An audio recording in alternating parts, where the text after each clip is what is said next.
चीज को जानना, जो हमारी जो भी सभ्यता है, जो भी संस्कृति है, तो किसी भी चीज को जानना और जानने का उसका पूर्ण रूप से उसको मतलब समझ लेना, तो किसी भी चीज को जानना और पूरे उसको समझ लेना मतलब जानने का अंत, जो तो टू नो, किसी भी चीज के बारे में नॉलेज अच्छी हो जाए, और नॉलेज से शुरुआत से लेकर के उसके अंत तक, यही यात्रा है वेद से लेकर के वेदांत का।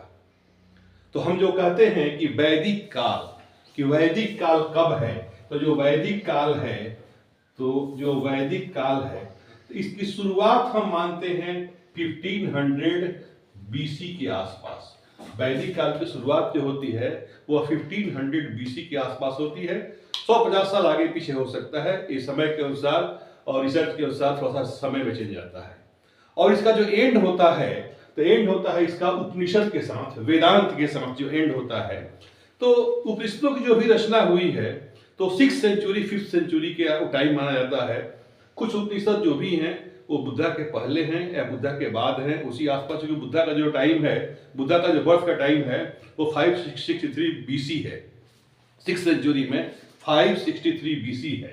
तो यहां से देख रहे हैं कि एक चीज वर्ड आ रहा है कि वेद, और दूसरा शब्द हो रहा है कि वेदांत, वेद का अंत। तो वेद ये विद धातु से बना है और जिसका अर्थ होता है जानना होता है, मतलब टू नो।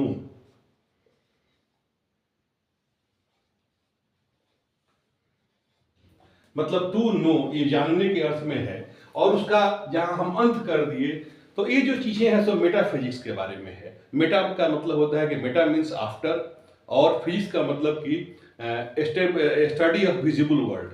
तो मेटा मीन्स आफ्टर, मतलब जो भी विजिबल वर्ल्ड है इसके अलावे भी और सारी चीज है, जैसे कि आत्मा हुआ, परमात्मा हुआ, जगत हुआ, तो इसके बारे में जो है वही मेटाफिजिक्स है।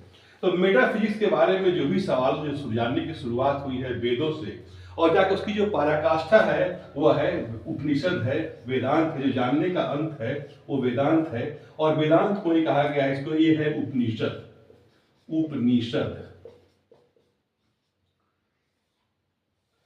और ये हुआ वेद हुआ। और जब हम वेद में देखते हैं तो वेद जो है, जो इसका शुरू का जो है ऋग्वैदिक काल है, तो ऋग्वैदिक काल का जो पीरियड है वो 1500 से लेकर के और 1000 के बीच का पीरियड है। और जो आपका ऋग्वेद है उस समय का एक सिंगल टेक्स्ट है जो कि हमको 500 साल के बारे में जानकारी देता है, वो ऋग्वेद है। और ऋग्वेद में ही उसके 10 मंडल हैं, और उसमें भी उसमें सूक्त हैं। और उसी समय की हम व्यवस्था देखते हैं कि उस समय का जो समता मूलक समाज है, उस समय का जो समता मूलक समाज है उसके बारे में उससे ऋग्वेद से जानकारी मिलती है। और इसका जो रचना जो हुई, वेदों की जो रचना हुई वो सप्त सैंधव में हुई। सप्त सैंधव का मतलब होता है कि सतलज, ब्यास, रावी, चेनाब, झेलम और सिंधु और सरस्वती। तो ये जो नदियां हैं, 7 नदियां, पंजाब की जो 5 नदियां हैं, सतलज, ब्यास, रावी, चेनाब, झेलम और सिंधु और सरस्वती। तो सप्त सैंधव में, हालांकि आर्यों का मूल स्थान कहाँ है यह अभी भी विवाद का विषय है। एक लंबे समय से लोग मानते आ रहे हैं कि आर्य आए साउथ एशिया, सेंट्रल रशिया से, लेकिन अब यह विवाद का चीज है। लेकिन फिर भी जो वेदों की रचना हुई है वह इसी धरती पर हुई है, सप्त सैंधव के क्षेत्र में हुई है, तो यही एरिया है। और यहाँ पर जो पहला वेद है सो ऋग्वेद है, और ऋग्वेद के 10 मंडल हैं, और 10 मंडल के भी उसमें पहला और 10वां जो मंडल है वो बाद का है, लेकिन दूसरा से लेकर के 9वां तक ये पहले का है।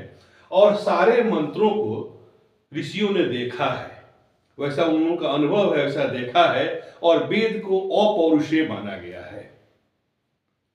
जैसे कि हम सामान्य रूप से मानते हैं कि आस्तिक और नास्तिक, तो हम कहते हैं कि आस्तिक वो है जो कि ईश्वर को मानता है, वो आस्तिक है, और जो नहीं मानता है वो नास्तिक है। लेकिन जब हम दर्शन में घुसते हैं कि आस्तिक दर्शन और नास्तिक दर्शन, तो ये जो भी आस्तिक दर्शन और नास्तिक दर्शन का सवाल है, नास्तिक जो भी ये दर्शन का सवाल है, तो आस्तिक दर्शन में वे आते हैं जो कि वेदों को मानते हैं, वो आस्तिक दर्शन है। और जो वेदों को नहीं मानते हैं जो भी, वो कहलाते हैं नास्तिक दर्शन कहलाते हैं। या वेदों के मतलब जो सत्ता, वेदों के सत्ता को नहीं मानते हैं, जो कि वेद अपौरुषेय माना गया है, वो सामान्य रचना के रूप में मान लेते हैं। तो इसमें मान लीजिए कि हम देखते हैं कि इसमें जैन हो गए, इसमें बौद्ध हो गए, और इसमें देख रहे हैं तो जो भी जैन धर्म के लोग हो गए या जो भी बुद्धा के डिसिपल्स हो गए, और चारवाक हो गए, तो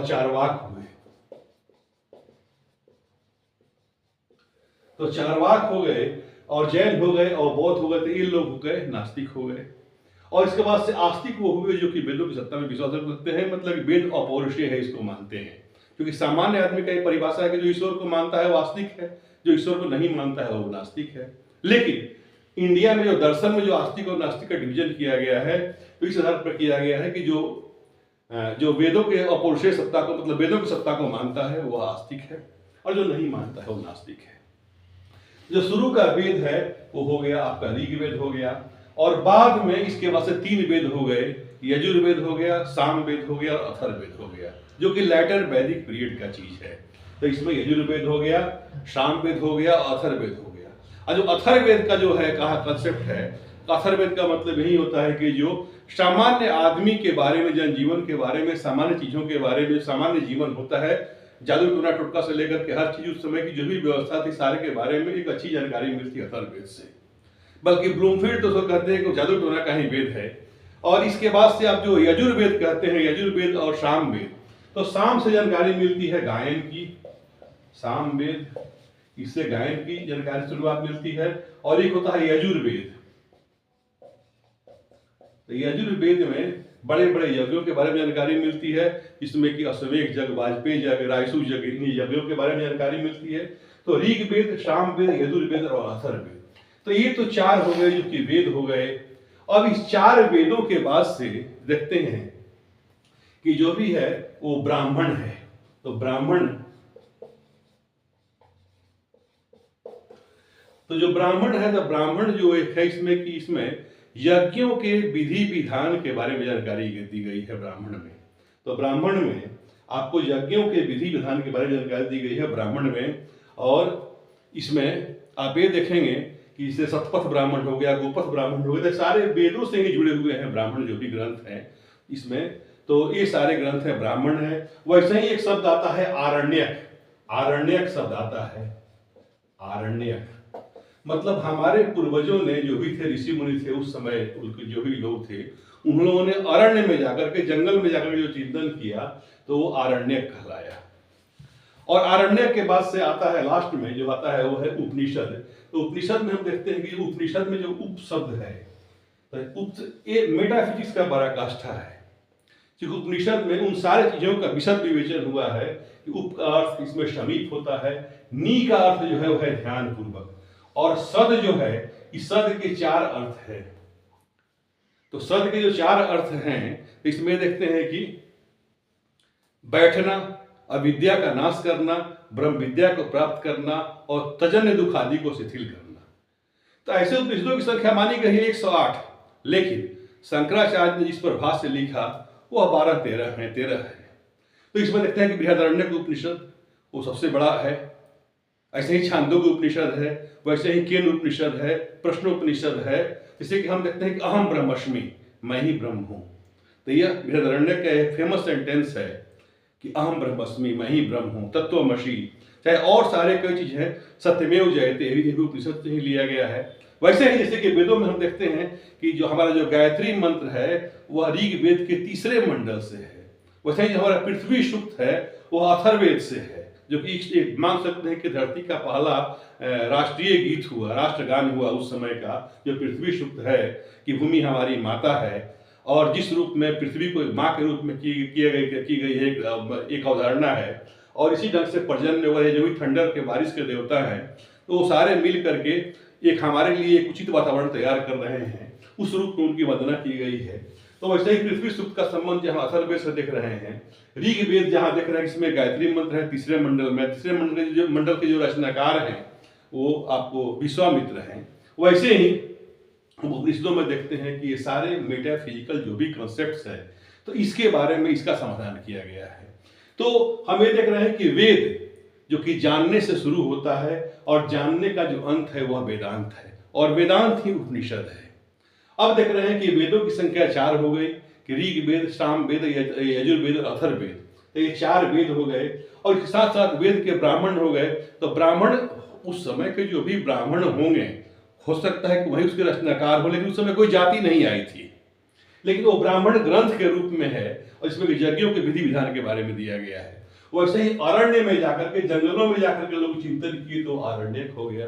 वैसे ही जो हमारा पराकाष्ठा है मेटाफिजिक्स का, वो उपनिषद है, जिसमें कि ये सारे चीजों का वर्णन है, कि इसमें ये सारी चीज दिए गए हैं। आप एक चीज और देखिए, इसके साथ साथ अब हमारे 6 दर्शन है, तो 6 दर्शन में ये दो के जोड़े में है। जैसे कि यहां पर देखिए कि न्याय हुआ, वैसे ही वैशेषिक, तो न्याय वैशेषिक, यहां पर हुआ सांख्य और योग, और तीसरा हुआ मीमांसा और वेदांत, मीमांसा और वेदांत। तो ये 3 ये षड दर्शन कहे जाते हैं। तो षड दर्शन भी वेद का सपोर्ट करता है, इसलिए इसको भी मतलब आस्तिक दर्शन में माना जाता है। और चूंकि ये देखिए, हालांकि इसमें जो कह रहे हैं कि ईश्वर को नहीं मानना, तो सांख्य ईश्वर को नहीं मानता है और योग ईश्वर को मानता है। तो ईश्वर और प्लस सांख्य मिलकर के योग हो जाता है। वैसे ही मीमांसा का कर्म पर जोड़ है। मीमांसा में जैसे कि न्याय में देख रहे हैं कि परम तत्व के बारे में वैशेषिक जो होता है, इसमें कि किसके न्याय के प्रणेता गौतम हो गए, और वैशेषिक जो है वो कर्णाट का है। वैसे ही सांख्य जो है वो कपिल का है, योग जो है पतंजलि का है, मीमांसा जो है वो जैमिनी का है, और वेदांत जो है वो बदरायण व्यास का है। तो इन सारे लोगों से इस सबसे जुड़े हुए हैं। तो इसमें ईश्वर को नहीं मानने के बावजूद भी इसको आस्तिक माना जाता है, इसको आस्तिक माना जाता है, इसलिए कि यह वेदों के अपौरुषेय सत्ता को मानता है कि वेद कोई पुरुषों की संरचना नहीं है, बल्कि यह अपौरुषेय है। तो इस रूप में आप देख रहे हैं कि टू नो से लेकर के और इसके एंड तक, वेद से लेकर के वेदांत तक, जानने से लेकर के जानने का अंत तक, तो ये हमारा वैदिक काल का सफर है, जो कि हमारे लिए इंडिया का कल्चर है कि टू नो। और इसमें देख रहे हैं कि ऋग वेद, यजुर्वेद, सामवेद, अथर्ववेद, यहाँ पर देख रहे हैं कि ब्राह्मण, आरण्यक से लेकर के और वहाँ उपनिषद तक। और उपनिषदों में, अब इसमें ये देखिए कि उपनिषदों में भी, जैसे कि शंकराचार्य ने कहा, उन्होंने दिया अद्वैत दर्शन। जो शंकराचार्य का जो कंसेप्ट है कि 2 नहीं है, उन्होंने उपनिषदों में व्याख्या की गई है परम तत्व की, कि परम तत्व क्या है, तो अल्टीमेट रियलिटी क्या है। तो जब ये कहा जाता है कि वो एक है, तो होगा कि क्या नहीं है, उसको कहा गया कि 2 नहीं है। यहां तर्क का देखिए कितने तार्किक ढंग से बताया गया है कि अद्वैत, जो शंकराचार्य थे वो 788 एडी में उनका बर्थ हुआ, केरला के रहने वाले थे, और उन्होंने मतलब एक तरह से भारतीय संस्कृति को रीएस्टैब्लिश किया। उस समय 826 में 32 साल की एज में सारा काम उन्होंने कर दिया। तो उन्होंने अद्वैत दर्शन दिया, जैसे शंकराचार्य के द्वारा बताया गया। वैसे ही आगे चल करके, क्योंकि यह ज्ञान का पराकाष्ठा है शंकर का अद्वैत दर्शन, लेकिन आगे चल करके वही जब देखते हैं कि विशिष्टाद्वैत है, तो जहाँ की ईश्वर को, जहाँ परम तत्व को चूंकि कुछ विशिष्ट माना गया है, क्योंकि विशिष्ट मानने से कुछ भक्ति की भावना आती है। मान लें कि हम जिसको जानने चले अगर वहीं हम हो गए, तो ज्ञान का ठीक है, पराकाष्ठा है, लेकिन भक्ति का वहाँ लोप हो जाता है। वैसे ही वहां पर देखिए कि विशिष्टाद्वैत में कि हम उसके लोक में जा सकते हैं, उससे जुड़ सकते हैं, उसके बराबर नहीं हो सकते हैं, क्योंकि भक्ति के लिए डिस्टेंस जरूरी है। तो आगे रामानुजाचार्य ने विशिष्टाद्वैत दिया कि जहां हम जुड़ सकते हैं, उसके लोक में जा सकते हैं, सालोक्य हो सकता है, सायुज्य हो सकता है, लेकिन एकाकार नहीं हो सकते हैं, तो वह विशिष्टाद्वैत हुआ। वैसे ही माधवाचार्य ने दिया द्वैतवाद दिया। वैसे ही देखते हैं कि आपको निम्बार्क परंपरा में है द्वैताद्वैत है, तो द्वैत, ठीक ना, और से लेकर के अद्वैत तक ये सारे जो सफर हैं, तो इसी का एनालिसिस है, उपनिषदों का एनालिसिस है कि जो परम तत्व है और जो संबंध है आत्मा परमात्मा का संबंध है, तो यह किस रूप में है। तो अद्वैत हो गया, जैसे मान लीजिए शंकराचार्य का दर्शन हुआ। वैसे ही विशिष्टाद्वैत जो हुआ वो रामानुजाचार्य जी का दर्शन हुआ, जो साउथ के रहने वाले थे, और भक्ति विशिष्टाद्वैत से ही जुड़ा हुआ है। वैसे ही द्वैताद्वैत हुआ। तो इस ढंग का कंसेप्ट है वेद से लेकर के वेदांत तक का। Thank you.